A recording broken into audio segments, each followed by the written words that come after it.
கேட்கறேன். இன்னைக்கு இன்னொரு விஷயத்த நான் உனக்கு சொல்றேன். சின்ன வயசுல நல்லா சர்ச்சைக்கு தான் வந்திருந்தேன்.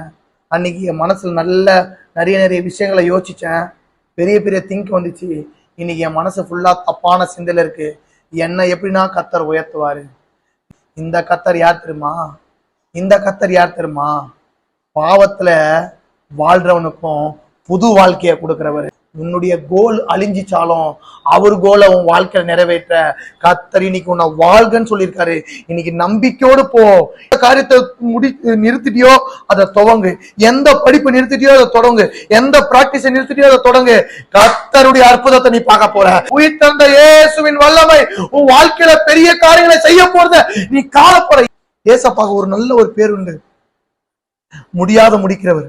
நீ முடிச்சுன்னு விட்டல, அவர் முடிப்பாரு. அப்பதான் நீ சொல்லுவ, நான் விட்டுட்டேன்பா, நான் இந்த பிராக்டிஸ் நிறுத்திட்டேன்பா, நான் இந்த எஜுகேஷன் நிறுத்திட்டேன்பா, நான் இந்த படிப்பை நிறுத்திட்டேன்.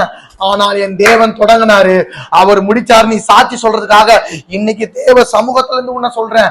எதெல்லாம் அடிஞ்சிச்சு நினைக்கிறியோ அதை இயேசு நம்பி தொடங்கு. கர்த்தர் உன்னை வாழ வைப்பார். அல்லேலூயா, ஆமென்.